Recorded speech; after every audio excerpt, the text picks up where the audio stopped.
Ahora vamos a ver la lesión del nervio radial.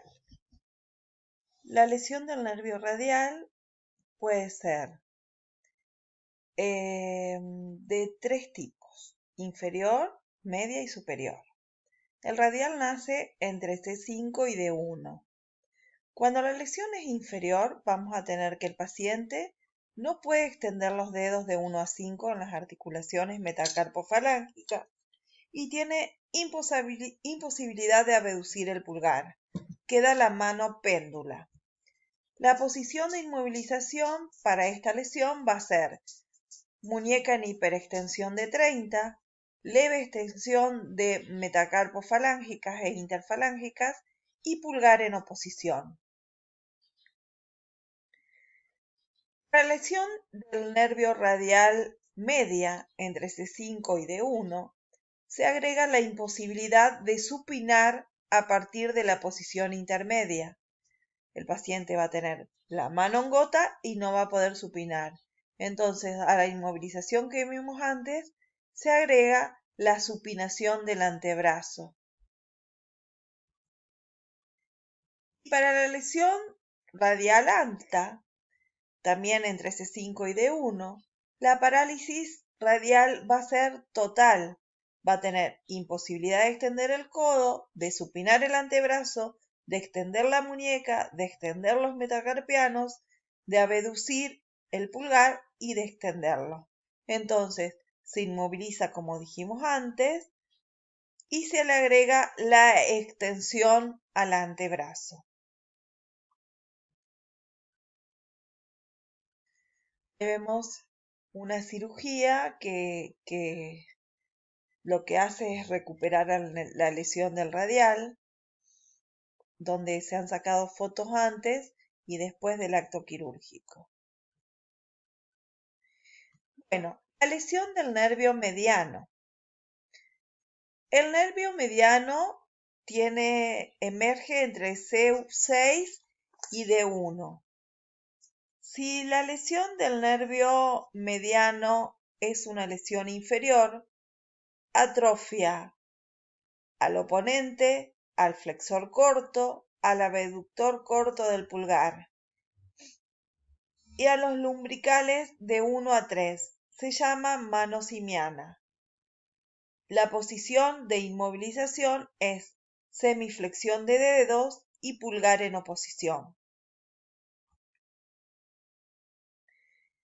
Si la lesión del nervio mediano es media y superior entre C6 y D1, afecta además la pronación del antebrazo, los flexores de muñeca y los flexores de dedos del lado radial y provoca la lesión que se llama mano del predicador.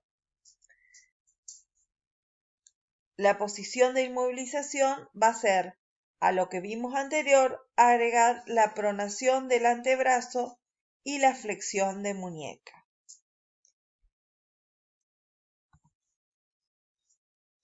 Y ahora vamos a ver la lesión del nervio cubital, que se da entre C8 y D1. La lesión afecta los dedos 3, 4 y 5, el aductor del pulgar, todos los interóseos y los lumbricales 3 y 4. La posición de inmovilización va a ser muñeca en flexión de 20 grados, posición intermedia de aducción y abducción, flexión de metacarpofalángicas, extensión de interfalángicas y pulgar en aducción. Ahí vemos un mapa que está en los libros, que ustedes lo pueden ver, de qué lesiona en la mano, si la lesión es radial, si la lesión es del mediano y si la lesión es del cubital. ¿Sí? Van a ver en amarillo lo del radial, en verde lo del mediano y en lila lo del cubital, ya sea del lado palmar o del lado dorsal.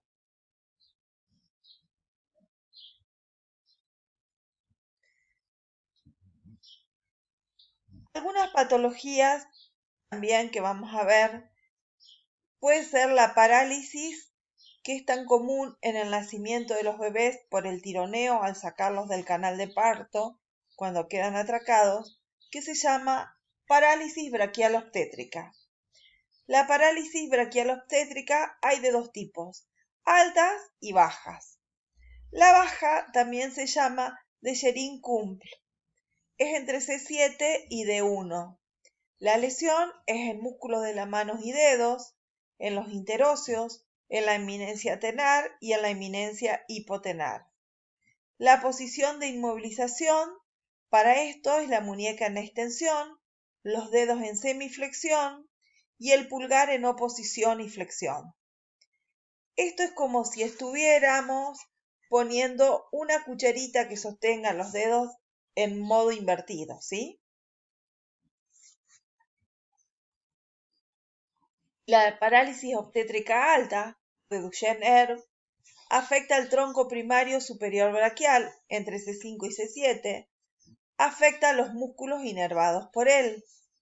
Entonces, vamos a tener que agregar a la inmovilización en ese bebito el hombro en abducción de 80 y rotación externa, el codo en flexión de 90, el antebrazo en supinación y la mano libre. Otra lesión común es la lesión del ciático entre L1 y S2. Impide la flexión activa de rodilla y los movimientos libres de tobillo y pie. Entonces, esta lesión, ¿cuándo se produce? Muchas veces cuando hay un accidente, se comprime el plexo, y otras veces por inyecciones mal puestas, justo puestas en la salida del nervio ciático. Es muy común la lesión del ciático porque se pincha justo la salida al colocar una inyección. Bien, si es baja la lesión del ciático, puede haber lesión del ciático popliteo externo y lesión del ciático popliteo interno. La lesión del ciático popliteo externo afecta a los músculos de la región anteroexterna de la pierna, los peroneos lateral corto y largo, y el pedio. Es lo que nos da una marcha con caída de la punta del pie. Es la marcha en este page.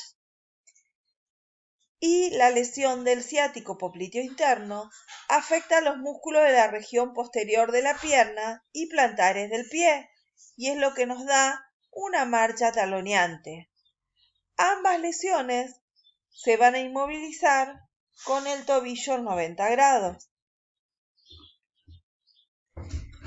A ver, la lesión alta del ciático entre L1 y S2, la posición de inmovilización va a ser rotación interna de cadera, semiflexión de cadera y rodilla, pie en 90 grados mirando al cenit.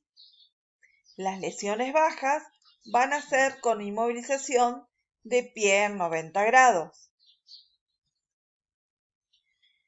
Bueno, así es como ustedes hoy han escuchado hablar de inmovilización, elementos que se utilizan en la inmovilización. Acuérdense que vamos a tener elementos que nosotros como terapeuta vamos a usar mucho, como valvas, férulas. Vamos a tener el uso de inmovilizadores ante una lesión.